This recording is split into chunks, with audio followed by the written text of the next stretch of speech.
Doctor को भगवान भी कहा जाता है।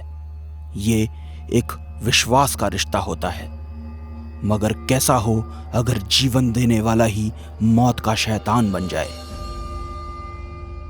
जिसे अमृत समझे वही विष निकले।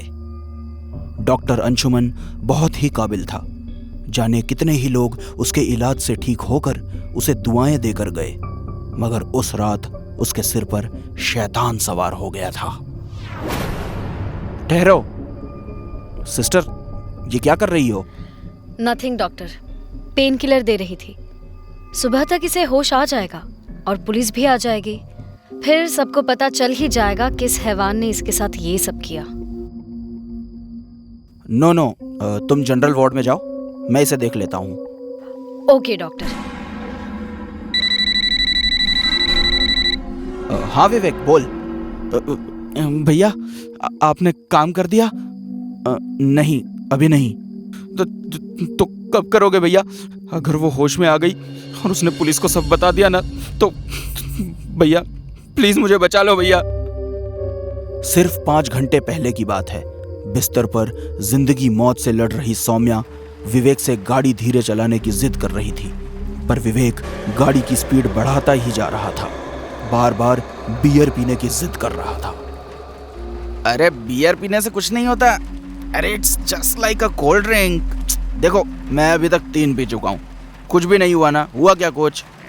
विवेक, मैं बच्ची नहीं हूँ। जरूरत से ज्यादा पियो तो बियर से भी नशा होता है। तुम बस गाड़ी धीरे चलाओ प्लीज, मुझे डर लग रहा है। अरे सुना नहीं क्या तुमने? डर के आगे जीत है। और वैसे भी आज कुछ अलग ही करने का मन है।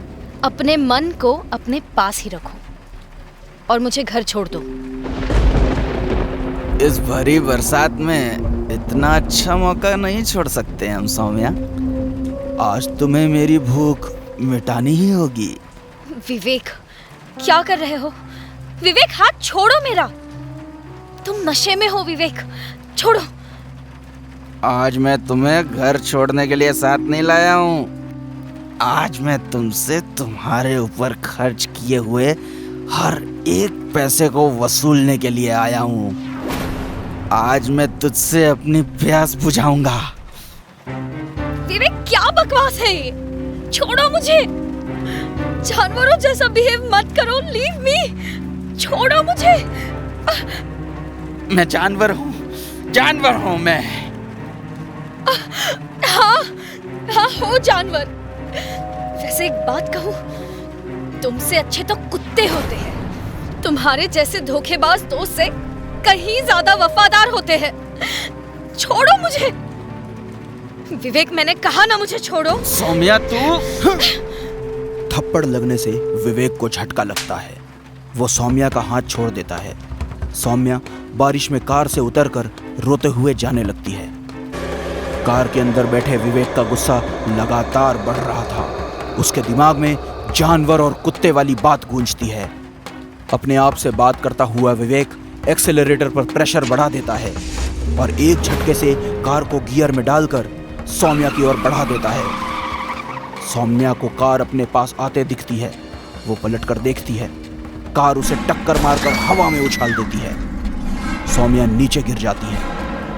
विवेक गाड़ी रोकता है और सड़क पर तड़पती सौम्या को देखने लगता है। विवेक ने गुस्से में आकर सौम्या पर गाड़ी चढ़ा दी और गाड़ी चढ़ाने के बाद खुद को पुलिस से बचाने के लिए अपने बड़े भाई के अस्पताल में ले आया। लेकिन वहां आकर जैसे ही उसे पता चला कि सौम्या बच जाएगी, बस उसी पल उसने अपने भाई को एक्सीडेंट का सारा सच बता दिया और उस पर दबाव बनाने लगा कि वो सौम्या को मार डाले।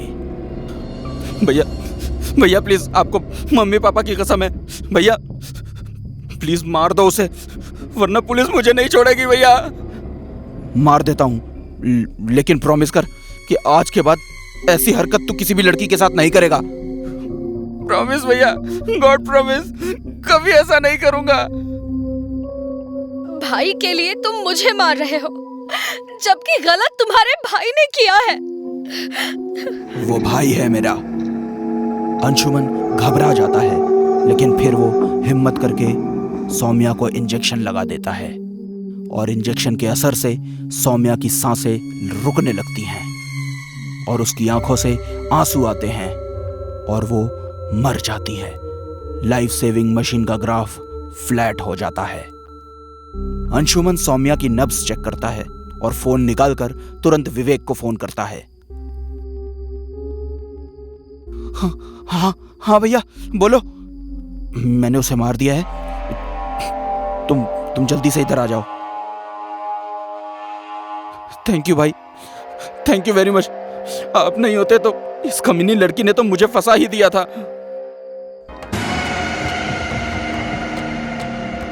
बस तो वाकई में गए हो।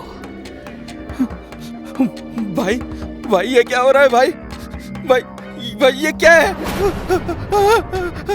मौत बांटने वाले तुम दोनों भाइयों को अब मैं मौत के घाट उतारूंगी। जैसे ही सौम्या इशारा करती है, उस रूम में मौजूद इंजेक्शन, सीजर और नाइफ हवा में अपने आप उड़ने लगते हैं और तेजी से जाकर उन दोनों भाइयों के शरीर में धंस जाती है और दोनों वहीं पर मर जाते हैं। वार्ड की दीवारों पर खून ही खून बिखर जाता है। दोनों की लाशें दीवार पर टंग जाती हैं और सौम्या का शरीर वापस बेड पर गिर जाता है। एक भाई ने अपने भाई की प्यार की खातिर उसकी गलती पर पर्दा डालते हुए अपने पेशे से धोखा किया और मासूम को मौत की नींद सुला दिया। लेकिन कहते हैं ना, ईश्वर के घर में देर है अंधेर नहीं। उसने उसी लड़की के हाथों उन दोनों को मारकर इंसाफ कर दिया। बुराई का अंत हमेशा बुरा ही होता है।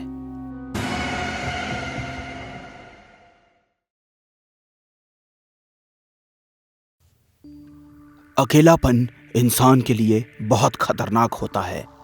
अगर यह अकेलापन किसी की जिंदगी में है तो उसे अपने अकेलेपन को दूर करने के लिए कोई आदत पाल लेनी चाहिए या आगे बढ़कर लोगों को दोस्त बनाने की पहल करनी चाहिए। मगर भूल से भी किसी बेजान चीज के साथ दिल लगाने की गलती नहीं करनी चाहिए। लेकिन यह गलती करने से सूरज खुद को रोक न सका। सूरज बेशक एक अच्छी नौकरी कर रहा था, खूब पैसे भी कमा रहा था, लेकिन शहर की भागम भाग में वो एकदम अकेला था। नौकरी से घर वापस आकर सोने से पहले तक घर को सजाना और सजाकर उसे वापस बिगाड़ना सूरज का रूटीन वर्क था। ऐसा करके वो खुद को व्यस्त रखकर अपने अकेलेपन को दूर रखता था। सूरज का ये तरीका ही शायद सही था। उसके इस अजीब सनकी व्यवहार से ना तो किसी को परेशानी थी और ना ही खुद का कोई नुकसान। लेकिन एक दिन अखबार पढ़ते हुए उसकी नज़र इश्तिहार पर चली गई, जो बोलने वाली इलेक्ट्रॉनिक गुड़िया के सहारे लोगों का अकेलापन दूर करने का दावा कर रहा था। इश्तिहार देखते ही सूरज एक्साइटेड हो गया और उसने दी गई वेबसाइट पर जाकर उस गुड़िया को खरीद लिया। लेकिन उस मासूम को क्या पता था कि वो बोलने वाली गुड़िया नहीं, उसकी मौत की गुड़िया खरीद रहा है। सर, आपका पार्सल यहाँ साइन कर दीजिए।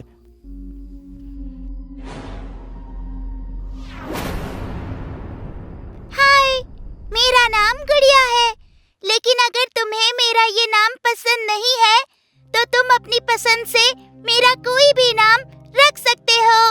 क्या तुम मेरा नाम बदलना चाहोगे? क्या तुम मेरा नाम बदलना चाहोगे? नहीं, तुम्हारा नाम मुझे पसंद है गुड़िया। धन्यवाद। अब लगे हाथ ये भी बता दो कि मुझे तुम्हें किस नाम से बुलाना चाहिए। सूरज, तुम मुझे सूरज कहकर बुला सकती हो। हाय सूरज, कैसे हो तुम? मैं अच्छा हूँ गुड़िया, तुम कैसी हो? मैं भी अच्छी हूँ। क्या इस घर में सूरज और गुड़िया के अलावा कोई और सदस्य भी है? अगर है तो गुड़िया उनसे मिलना चाहती है। नहीं गुड़िया, इत्तेफाक से तुम्हारे और मेरे अलावा इस रेंटेड हाउस में और कोई नहीं रहता। रुको, मैं तुम्हारी खूबसूरती और बढ़ा देता हूँ। यहाँ मकान मालिक की एक पुरानी अलमीरा रखी है, उसमें शायद तुम्हारे लायक कपड़े मिल जाएं। ये अच्छा हुआ जो पुराना किराएदार यहाँ कुछ कपड़े छोड़ गया। ये तो लगता है गुड़िया के लिए ही बने हैं। देखो, कितने सुंदर कपड़े लाया हूं मैं तुम्हारे लिए।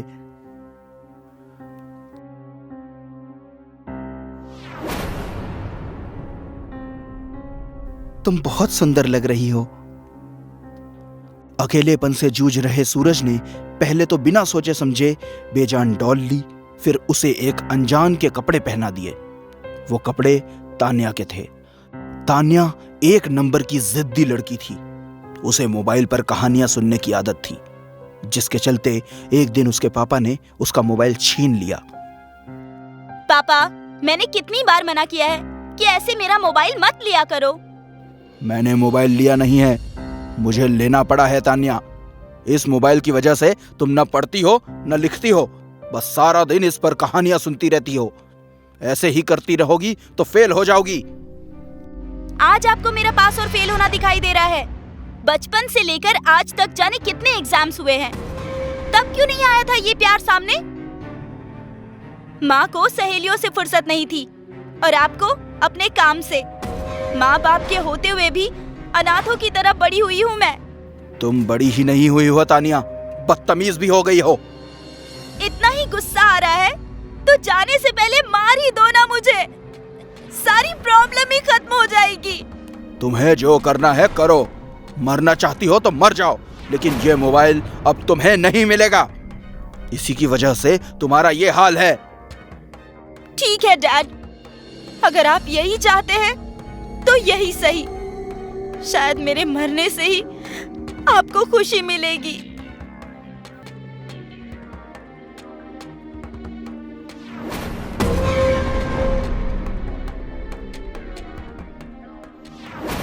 तान्या के मरने के बाद उसके पिता का बुरा हाल हो गया। वो उस घर को उसी हाल में छोड़कर वहां से चले गए। सूरज ने आज अपनी डॉल को उसी तान्या के कपड़े पहनाए थे, और ऐसा होते ही गुड़िया की आवाज एकदम नॉर्मल लड़कियों जैसी हो गई। गुड़िया, ये कपड़े पहनकर तुम बहुत सुंदर लग रही हो। अगर मैं सुंदर लग रही हूँ तो तुम भी हैंडसम लग रहे हो। तुम तो एकदम असली लड़कियों जैसे बोलने लगी। मैं तुम्हारे बात करने के तरीके से बहुत खुश हूँ सूरज, इसलिए मैंने अपनी आवाज बदल ली। तुम्हारी आवाज बहुत मीठी है, दिल करता है जिंदगी भर तुम्हें सुनता रहूं। अगर तुम्हारी ये इच्छा है तो ये आवाज जिंदगी भर ऐसी ही रह सकती है, मगर एक शर्त पर। कैसी शर्त? तुम्हें हर रोज रात को मुझे एक नई कहानी सुनानी होगी। अगर मना किया तो मेरी आवाज वापस मशीनी हो जाएगी। नहीं नहीं, ऐसा मत करना। ये आवाज अच्छी है। अच्छी क्या, बहुत अच्छी है। मैं वादा करता हूँ मैं तुम्हें हर रोज एक नई कहानी सुनाऊंगा। और जैसा कि अभी रात हो चुकी है, तो आज की कहानी है तुम्हारी ही जैसी एक खूबसूरत लड़की की। सूरज ने गुड़िया को हर रोज रात में कहानी सुनाने का वादा तो कर दिया, मगर उसे नहीं पता था ये वादा करके उसने अपनी जिंदगी की सबसे बड़ी भूल की है। गुड़िया ने सूरज को एक अनुशासन में बांध दिया था। इंसान की अगर मजबूरी ना हो तो उसे अनुशासन और नियम में बांधना बहुत कठिन होता है। जल्द ही वो एक रात आ गई जिसका डर था। सूरज गुड़िया को कहानी सुनाते सुनाते सो गया। सूरज, सूरज, उठो, बताओ ना पीपल वाली चुड़ैल ने क्या किया? फिर वो सो गई। तुम भी मेरे बाप जैसे हो। उन्हें भी मेरी फीलिंग्स की कोई फिक्र नहीं थी और तुम्हें भी नहीं है। सूरज, उठो, कहानी अधूरी छोड़ना मुझे बिल्कुल अच्छा नहीं लगता। उठो। सोने दो ना गुड़िया, आज ऑफिस में बहुत काम था। मैं यही कहानी तुम्हें कल सुना दूंगा। अभी प्लीज सोने दो और तुम भी आराम करो। नहीं कर सकती मैं आराम। इतने सालों से आराम ही तो कर रही थी। गुड़िया, ये क्या कर रही हो तुम? छोड़ो मेरे बाल। बस, बहुत हुआ ड्रामा। मैं कोई गुड़िया वुड़िया नहीं हूँ। मैं तान्या हूँ। मेरे कपड़ों को तुमने इस गुड़िया को पहनाकर मुझे ये नया रूप दिया है। अब चुपचाप मुझे कहानी सुनाओ, वरना पहले मैं मरी थी, अब तुम्हें मार दूंगी। नहीं नहीं, मुझे मत मारना, मैं सुनाता हूँ कहानी। वो राजा जब जंगल गया तो वहां उसे एक सूखा तालाब मिला। उस तालाब के बीचों बीच एक सूखा कुआं था। कुएं के मुंडेर पर काले रंग की बेलों ने अपना घर बना रखा था। राजा धीरे धीरे उस कुएं के पास गया। सूरज कहानी सुनाते हुए रुकता है। तान्या, मुझे बाथरूम जाना है। कहा ना तुम्हें, जब तक कहानी पूरी नहीं हो जाती तुम कुछ नहीं करोगे। सुनाओ। नहीं, मुझे जाना है। तान्या को अनसुना करता है, धोखेबाज।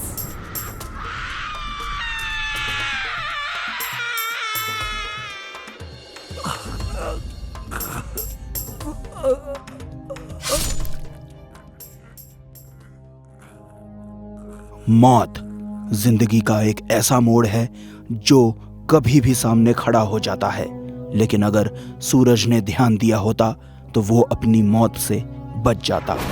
अकेलापन दूर करने के लिए हमें बनावटी चीजों का इस्तेमाल कभी नहीं करना चाहिए। ये बनावटी चीजें हमसे हमारा असली अपनापन छीन लेती हैं। इसलिए हमें वो दोस्त बनाने चाहिए जो सामने दिखाई दे, जिनमें जान हो, एहसास हो, प्यार हो।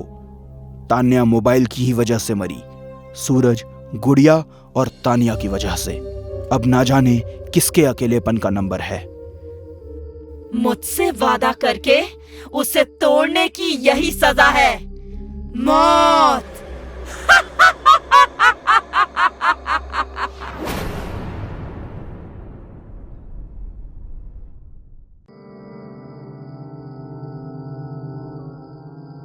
काली अंधेरी रात में जंगल की किसी सुनसान सड़क पर अगर आपको कोई अनजान मिल जाए तो उसे कभी लिफ्ट नहीं देनी चाहिए। रवि कार में है। कार जंगल के रास्ते से गुजर रही है। आधी रात का समय है। तभी एक लड़की उसे रोकने का इशारा करती है। राहुल लड़की को देखकर गाड़ी रोकता है। गाड़ी लड़की के पास आकर रुक जाती है और रवि उससे पूछता है, एक्सक्यूज मी, आप इस वक्त इस सुनसान जंगल में? जी, मेरा नाम उषा है। मेरे घर वाले जबरदस्ती मेरी शादी किसी ऐसे इंसान से कराना चाहते हैं जिसे मैं जानती तक नहीं, जबकि मैं किसी और से प्यार करती हूँ और उसी से शादी करना चाहती हूँ। इसलिए मैं घर से भाग आई। प्लीज आप मेरी मदद कर दीजिए, प्लीज।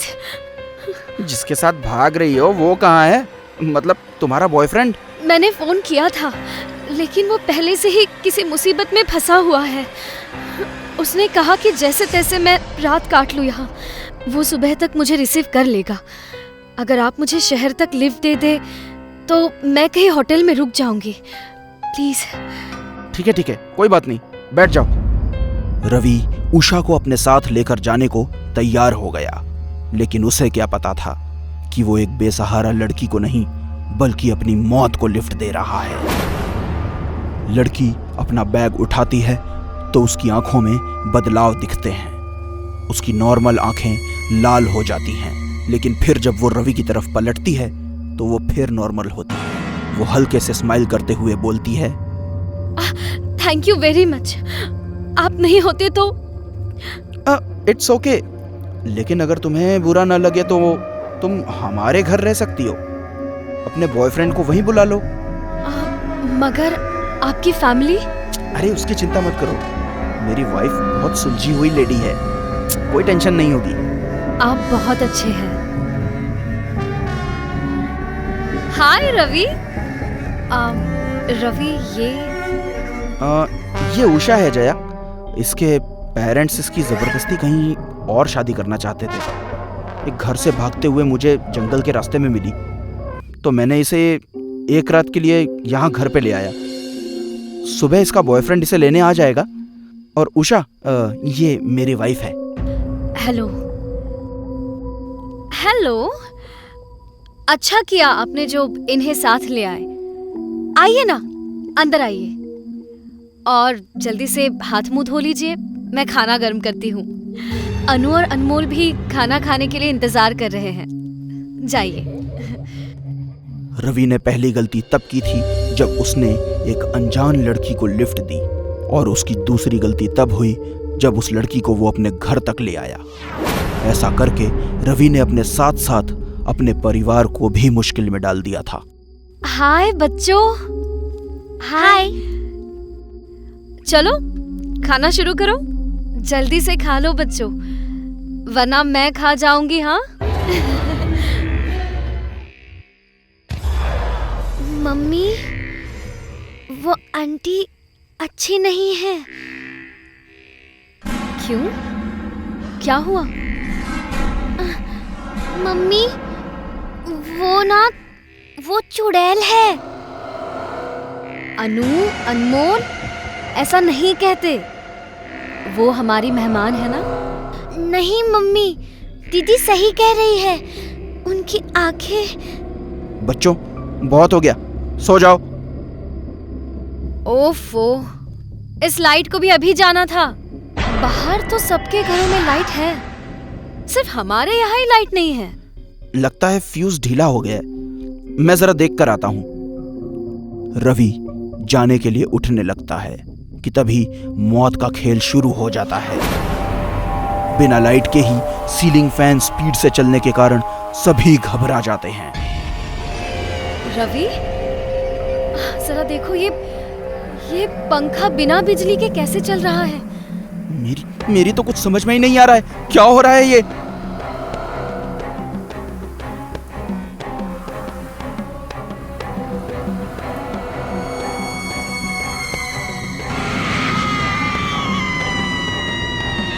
बच्चों ने सही कहा था तुम दोनों को, आंटी चुड़ैल है, और अब ये चुड़ैल आंटी तुम सबको खा जाएगी।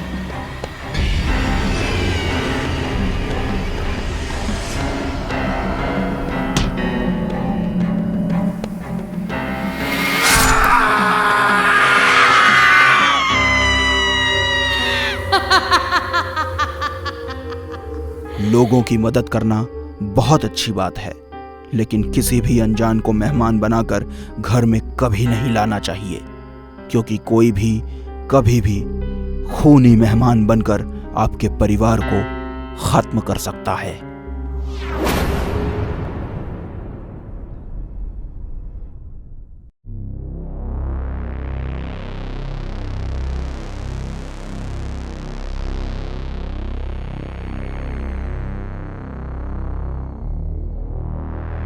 जय हिंद सर। जी सर, पता चला है कि रघु होटल में खाना खाने गए लोगों का कुछ पता नहीं चल रहा है। जी सर, मैं अभी वहीं के लिए निकल रहा हूँ। ओके सर, जय हिंद सर। सर, आप लोग यहाँ? क्यों, हम यहाँ नहीं आ सकते? अरे सर, ऐसा नहीं है, ये आप ही का तो होटल है, और आपके आने से तो हमारे होटल की रौनक बढ़ गई है। पता चला है कि तुम्हारे होटल में खाना खाने आए लोग गायब हो रहे हैं। अरे सर, ऐसा कुछ नहीं है, हमारे होटल का खाना सबसे सस्ता और स्वादिष्ट होता है, इसलिए आसपास के होटल वालों की बिक्री बंद हो गई है, तो उन्हीं लोगों ने अफवाह उड़ा दी है। जी सर, यहाँ ऐसा कुछ भी हाथ नहीं लगा जिससे ये पता चले कि यहाँ कुछ गड़बड़ है। ठीक है सर, मैं इस पर नजर रखूंगा सर। जय हिंद सर। सुबह से शाम हो गई, आज एक भी ग्राहक नहीं आया है।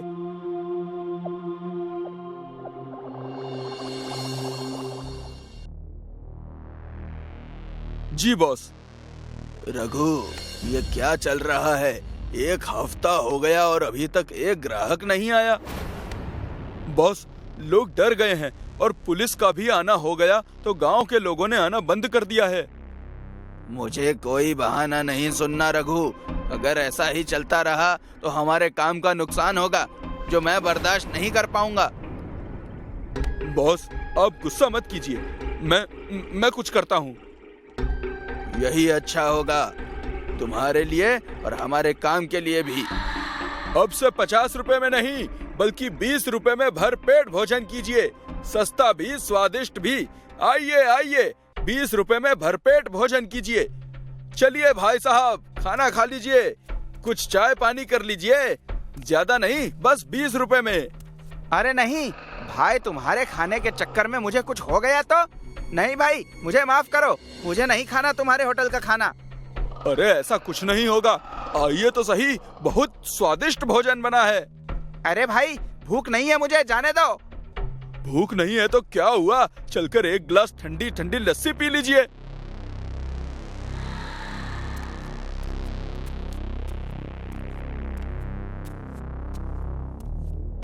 भैया, मेरा नाम भोला है, मैं मुसाफिर हूँ और मुझे बहुत जोर की भूख लगी है। कहीं कुछ खाने को मिल जाए तो मैं अपनी भूख मिटा लूं। अरे आप सही जगह आए हैं, हमारे होटल का खाना सबसे सस्ता भी है और स्वादिष्ट भी। पर भैया, मेरे पास तो पैसे नहीं है। अरे कोई बात नहीं, आखिर जरूरत पड़ने पर इंसान ही इंसान के काम ना आए तो वो इंसान ही कैसा। भैया, आप बड़े दयालु हैं। अरे ये सब छोड़ो और मेरे साथ चलो, यहीं पास में मेरा होटल है, वहाँ का खाना खाकर आपकी सारी थकावट दूर हो जाएगी।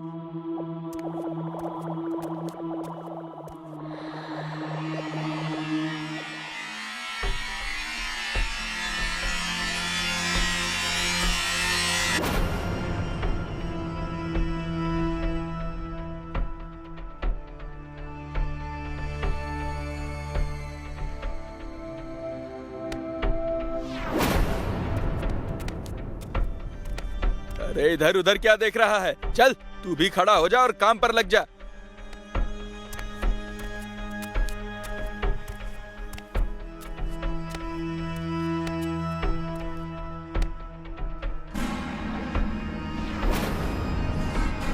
ये सब क्या है? मुझे यहाँ क्यों बांध कर रखा है? तुम यहाँ पर हमारे लिए काम करोगे ताकि हमें और सोना मिल सके। मैं तुम्हारा कोई काम नहीं करूँगा। काम तो तुम्हें करना ही पड़ेगा, वरना बेमौत मार दिए जाओगे।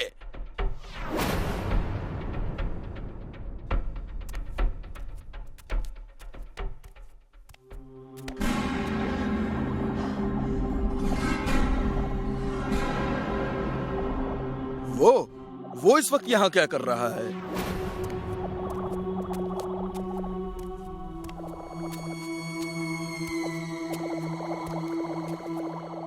अरे सर, आप, अगर कोई काम था तो मुझे बुला लिया होता। अरे नहीं, खाना खाने आया हूँ तुम्हारे होटल का। सर, होटल तो बंद हो चुका है, फिर भी देखता हूँ कुछ हो आपके लिए तो। सर, ये दाल रोटी ही बची है, आप इसी से काम चलाइए। ये आवाज कैसी है?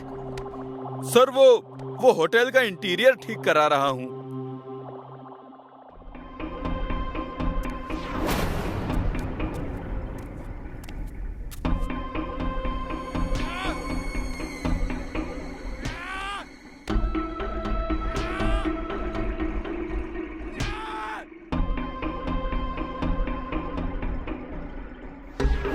अगर तू काम करने से मना करेगा तो तेरा हाल इससे भी बुरा होगा। क्यों जिद कर रहा है? यही तेरी नियति है।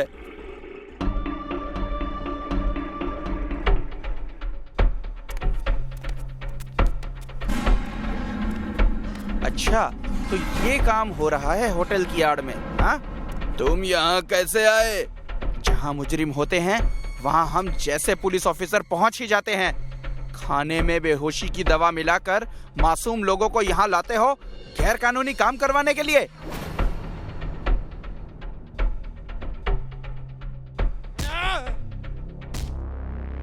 अब तू हमारे बारे में बहुत कुछ जान चुका है, तो अब तुझे मरना पड़ेगा। नहीं रघु, इसे भी काम पर लगाओ ताकि इसे देखकर बाकी लोग भी समझ जाएं कि यहाँ मेरे काम को कोई मना नहीं कर सकता है।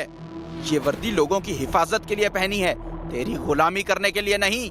छोड़ दो उसे, वरना तुम लोगों का अंजाम बहुत बुरा होगा। रघु, पहले इस इंस्पेक्टर को ठिकाने लगा, उसके बाद इस कमीने को।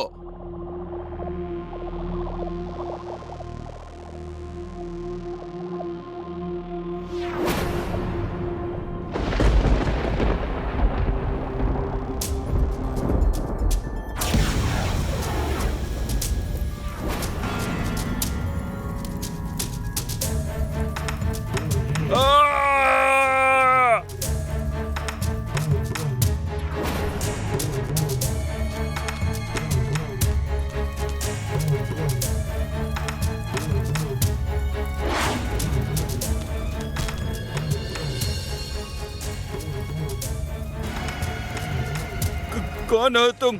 मुझे छोड़ दो। मैं आज से सारे गलत काम छोड़ दूंगा और इन लोगों को भी आजाद कर दूंगा। छोड़ दो मुझे। मरना तो तुझे होगा, क्योंकि मैं तुझे मारने ही आया हूँ।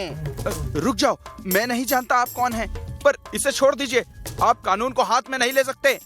इस माल्या ने इसी कानून की धज्जियां उड़ाई थी आज से 3 साल पहले। मैं इसी भीमापुर गांव का थाना इंचार्ज था, इंस्पेक्टर भोला सिंह। एक दिन इन लोगों ने खाने में नींद की गोली मिलाकर मुझे और मेरे साथियों को थाने में जिंदा जलाकर मार दिया था, क्योंकि मेरे पास इस माल्या के खिलाफ सबूत था। आप एक पुलिस वाले होकर कानून को अपने हाथ में नहीं ले सकते। कभी कभी इन जैसे मुजरिमों को सजा देने के लिए कानून के दायरे से हटकर कानून को हाथ में लेना ही पड़ता है।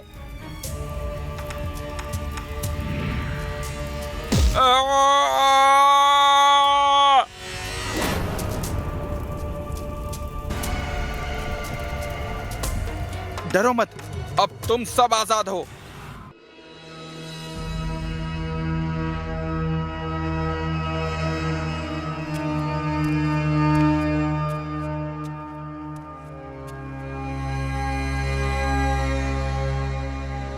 क्या हो रहा है? सभी लोग काम छोड़कर फोन लेकर क्या कर रहे हो? विकास सर, पृथ्वी सर अभी तक ऑफिस नहीं आए हैं। व्हाट? लेकिन पृथ्वी सर तो हमेशा 10 बजे से पहले ऑफिस पहुंच जाते हैं और आज तो इम्पोर्टेंट मीटिंग भी है। आई नो, बट वो अभी तक नहीं आए। उनका फोन भी बंद है। घर पर फोन किया तुमने? सब उन्हीं को ट्राई कर रहे हैं सर, लेकिन घर के फोन भी बंद है। कोई नहीं, मैं उनके पर्सनल नंबर पर कॉल करता हूँ। सर का तो पर्सनल नंबर भी बंद है।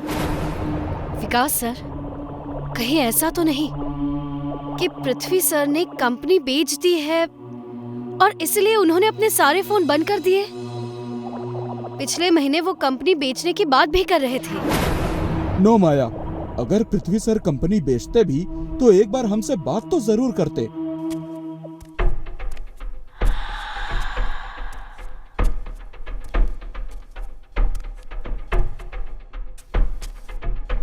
ये सही कह रहा है मिस्टर। नाम क्या है तुम्हारा?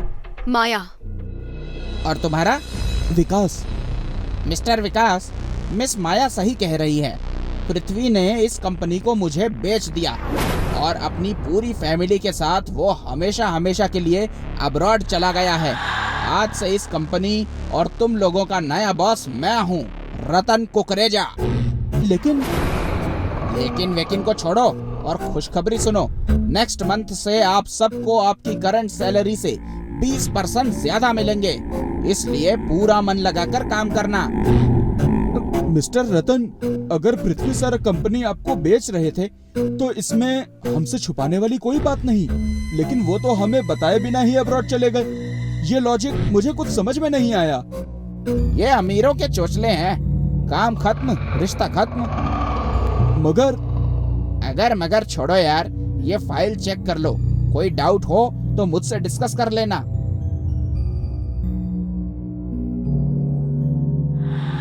सब ऑर्डर में है?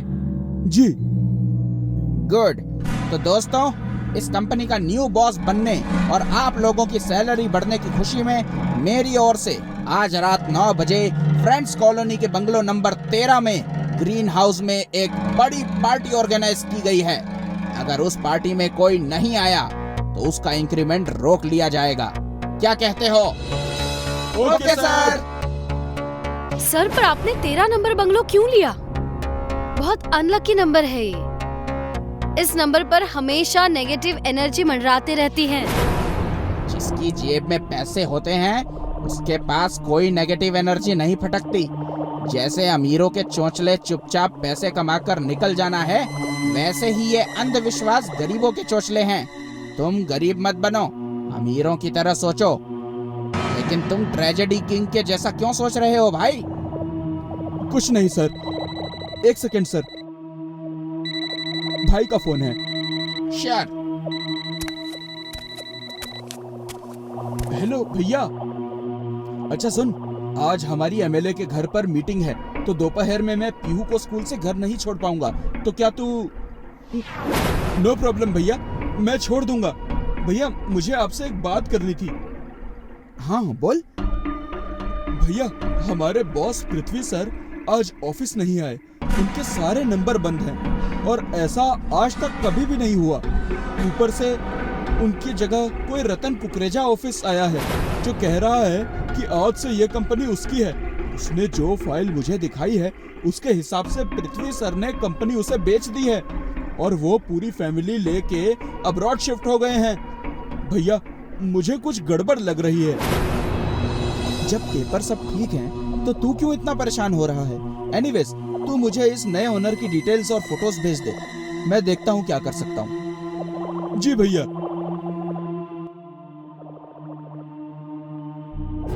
और हाँ, इस फोटो को यहाँ से हटाकर इसकी जगह कोई और दूसरी फोटो लगा दो। आई थिंक यहाँ हमारी ग्रुप फोटो होनी चाहिए। क्या कहते हो आप सब? Good idea sir. मेरे आइडिया को सपोर्ट करने के लिए थैंक्स। चलो फिर एक बढ़िया सी ग्रुप फोटो हो जाए।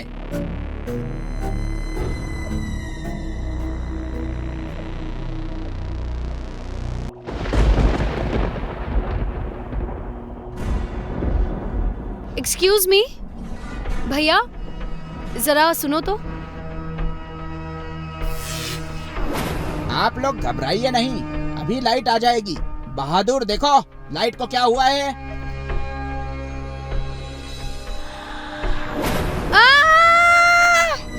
भूत भूत भूत।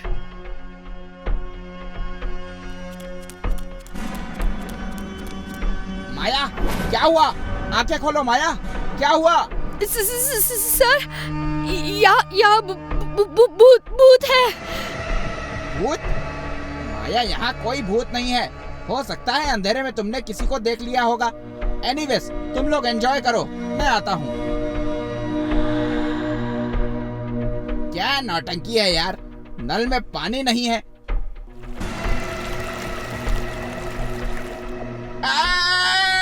खून खून।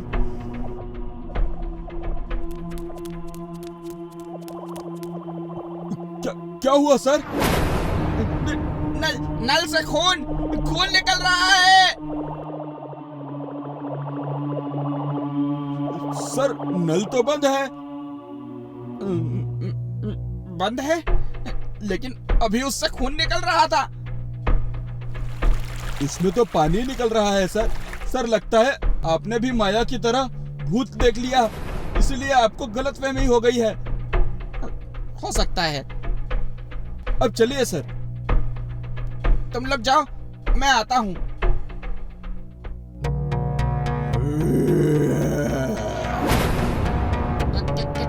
कौन है? कौन है?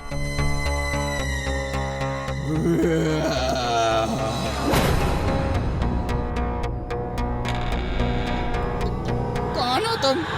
यहाँ क्या कर रहे हो? कौन हो तुम?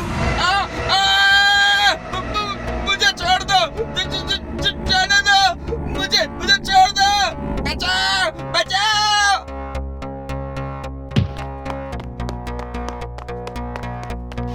क्या हुआ सर? भूत, बाथरूम के अंदर भूत। लेकिन सर, जब हम सब गए थे तब तो वहाँ कोई भी नहीं था। क्यों माया? हाँ, वो टॉयलेट में था। मैंने अपनी आंखों से देखा है उसे। उसने मेरी गर्दन भी पकड़ ली थी। मेरा यकीन करो। कोई नहीं, मैं आपके लिए पानी लेकर आता हूँ।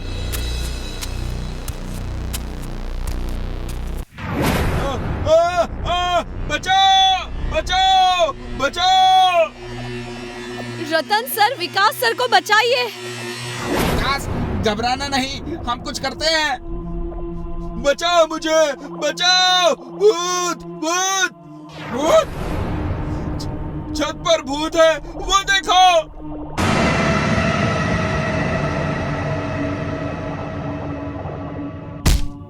विकास सर, मैंने कहा था ना आपको यहाँ भूत है। अब तो यकीन हुआ आपको? तेरा नंबर तो हमेशा से ऐसा ही रहा है। मैंने बहुत फिल्मों में देखा है सर, लेकिन कोई सुनता ही नहीं। अब भुगतो सब। हाँ, सही कह रही हो तुम माया। यहाँ कुछ भी ठीक नहीं है। यहाँ भूत है रतन सर, ये भूत बंगला है। मेरी भी समझ में नहीं आ रहा कुछ भी, जबकि मैंने ये बंगलो 2 दिन पहले ही खरीदा है। ओहो सर, भूत को क्या मालूम बंगलो कब खरीदा है, उसे तो रहने से मतलब है ना।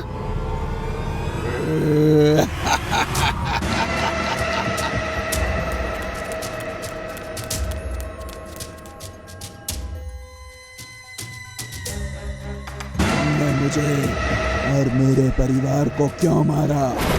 क्यों मारा? तुम कौन हो? क्यों? क्योंकि मैंने भूतों को मारा है। मैं पृथ्वी हूँ। पृथ्वी, मुझे माफ कर दो। क्यों मारा हमें? तुम्हारा बिजनेस हथियाने के लिए तुम्हें मारा, और तुम्हारी फैमिली लीगली मेरे काम में अड़ंगा न डाले, इसलिए उन्हें भी मारना पड़ा। हम तो भूत बन गए हैं, लेकिन तुमने हमारे अलावा और कितना को मारा है?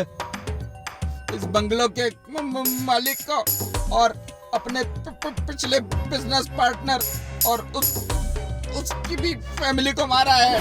प्लीज मुझे छोड़ दो, माफ कर दो।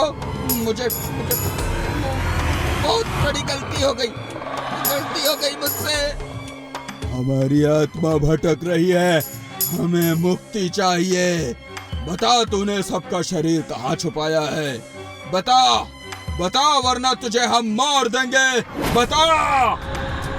मैंने सबको मारकर इस बंगलो के बैकयार्ड में दफन किया है।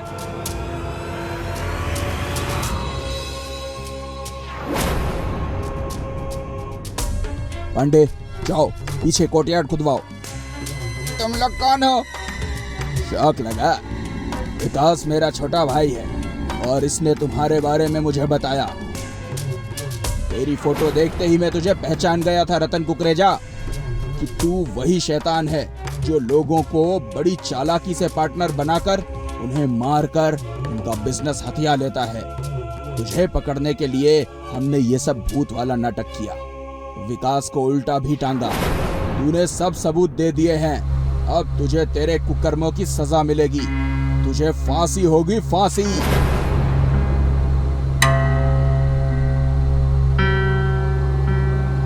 भगवान पृथ्वी सर और उनके परिवार की आत्मा को शांति दे।